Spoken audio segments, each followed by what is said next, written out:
이번 순서는 어렵고 복잡한 뉴스를 쉽고 재밌게 만나는 알고 팡보고 팡팡팡 뉴스입니다. 미디어 제주의 김은혜 기자 나와 있는데요. 오늘은 경주마의 슬픈 생을 안아요라는 키워드 가지고 오셨네요. 네, 최근에 계속 전국적으로 동물권 보장에 대한 목소리가 나오고 있는데 여러 동물들이 있지만 오늘은 그중에서도 사람을 위해서 정말 평생을 달리기만 하고 결국에는 또 사람에 의해서 도축되는 이 경주마의 슬픈 생에 대해서 얘기를 나눠보려고 해요. 네, 경주마에 대한 동물권 보장의 움직임 제주에서도 자주 보여요. 네, 맞아요. 제가 질문 하나 먼저 좀 드리고 싶은데 네. 경주마 그리고 그냥 들판에서 우리가 흔히 볼 수 있는 뛰노는 말, 이 둘의 차이가 있을까요? 네, 경주를 위한 품종이 따로 있는 걸로 알고 있는데 네. 그게 가장 큰 차이 아닐까요? 예, 잘 짚어주셨는데요. 사실은 근데 차이가 없는 부분도 우리가 또 좀 집중을 해봐야 돼요. 네. 무슨 얘기를 제가 하고 싶냐면 이 경주마로 사용하기 위해서 이제 인위적으로 개량된 종이 분명히 있습니다. 뭐 농경마, 승용마 이런 것과는 이제 이런 말들과는 경주마가 차이가 있는데요, 종류가. 근데 또 경주마든 농경이든 사실은 이 승용마든 품종과 관계없이 모두 같은 말이잖아요. 말은 이제 기억력이 뛰어나고 그리고 사람과 감정 교류도 가능한 굉장히 좀 감정이 풍부하다 이런 특성을 가지고 있는데 이 말들 모두 품종과 관계없이 정말 들판에서 뛰노는 거 좋아하고 자유로운 거 좋아하는 말이다. 이런 측면에서는 모두 동일하다. 이렇게 좀 봐야 되는 부분이 있을 것 같아요. 네, 태어나면서부터 너는 이렇게 살아야 돼 하고 운명이 정해진다면 어쩔지 잠깐 생각만 해봤지만 결코 유쾌한 일은 아닌 것 같습니다. 그러니까 경주마는 태어나면서부터 자유의지가 박탈됐다는 말씀이시죠? 네, 맞아요. 경주마 입장에서 보면 확실히 그런데 이뿐만 아니고 사실 품종 개량으로 인한 문제도 있어요.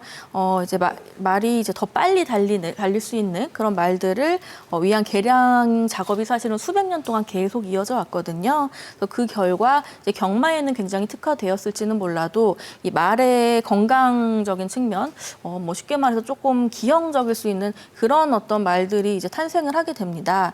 실례로 이제 단거리 경주에 굉장히 특화된 이 서러브레드라는 종류가 있는데 이 말이 세계적으로 경마에 굉장히 많이 사용이 되고 있고 이제 우리나라에서도 뭐 과천이나 부산 이런 경마장에서 많이 이제 주로 뛰는 품종이에요.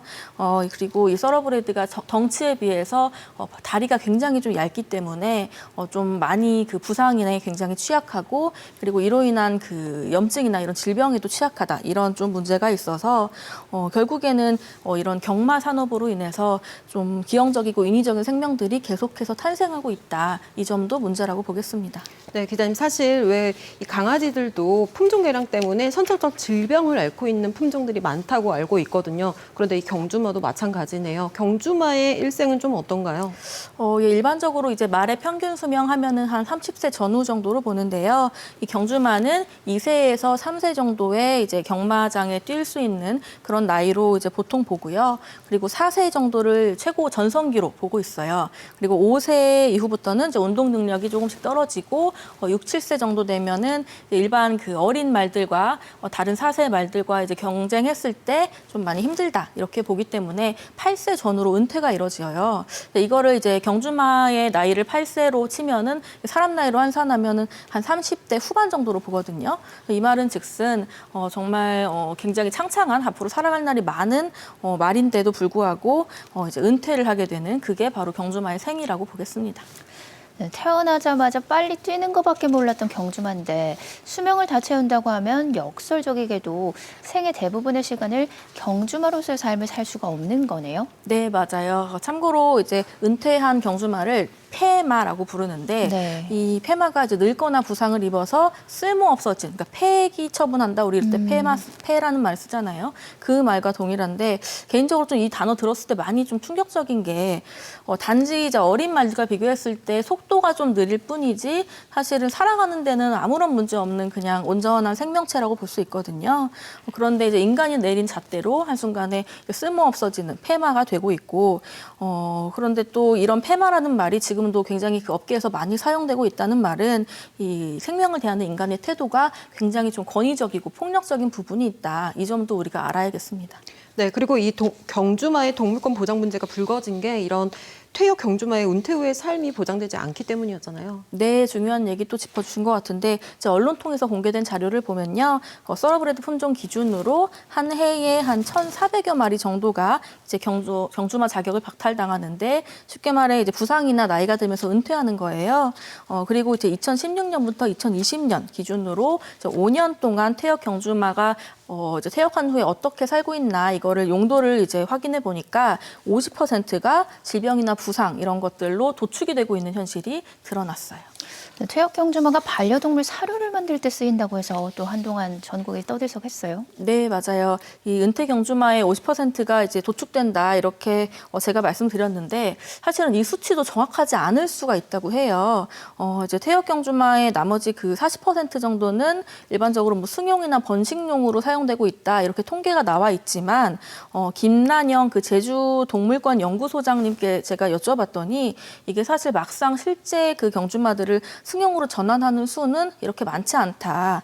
퇴역 경주마 중에 상당수가 도축돼서 말고기라든지 아니면 반려동물의 사료라든지 이렇게 지금 사용되고 있다. 얘기를 하시더라고요. 네, 퇴역 경주마를 승용으로 전환한다면 마주 입장에서도 좋을 것 같은데 왜 이렇게 도축 비중이 높은 건가요? 예, 그 점이 사실은 다 돈, 자본에 연관이 돼 있는데 네. 이제 경주마의 탄생, 경주 모두 이게 잘 아시다시피 인간의 그 욕망이 투영된 경마라는 그 스포츠와 관련이 된 거잖아요. 그리고 앞서 말씀드렸지만 이제 경주마는 아주 어릴 때부터 경마를 위한 훈련을 하기 때문에 이 질주 본능이 아예 그 각인이 되어 있는 경우가 많아요.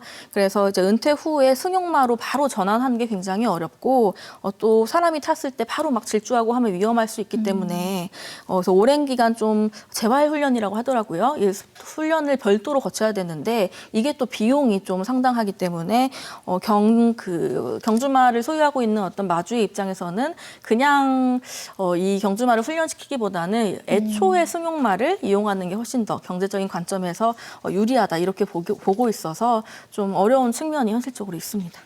이 문제가 수면으로 올라온 게 국제동물보호단체 보고서에 힘이 컸죠. 네, 국제동물권 단체 이제 페타라고 하는데 페타가 그 축협 육가공 공장에 직접 이제 위장 취업을 해서 한 10개월 정도 영상을 촬영해가지고 2019년 정도 공개를 했어요. 그러면서 굉장히 좀 퇴역 경주마의 동물권 문제가 전국적으로 이슈가 됐는데 몇 가지 조금 슬픈 사례를 소개를 해드리자면 6살 경주마 승마 예찬이라는 아이가 있는데 이 경주마는 5번째 경주에서 부상을 당하고 그리고 450g당 2만 원의 고기로 도축되는 그런 생을 살았습니다.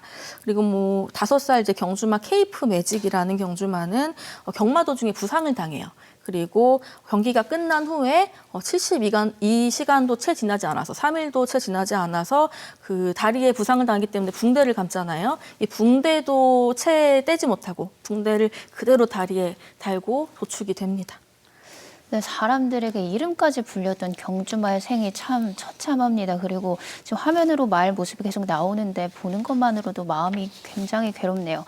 근데 듣고 보니까 자연스레 은퇴를 맞은 경주마보다 부상 등의 건강의 이유로 폐마 취급을 당하는 경우가 더 많을 것 같네요. 네, 맞아요. 그리고 말의 지능이 사실 3살 어린아이 정도, 3, 4살 어린아이 지능과 비슷하다 이런 얘기들 많이 하는데 동물 중에서도 상당히 고지능에 속한 동물이라고 볼 수 있고요. 그런데 이제 페타에 따르면 이 도축장에 도착한 그 경주마들이 다른 경주마가 이제 인간에게 폭행을 당하거나 그 도축되는 모습을 직접 생생하게 목격을 하고 있는 그런 상황에서 또 도축이 되는 이런 좀 잔인한 모습을 페타가 고발을 했고요.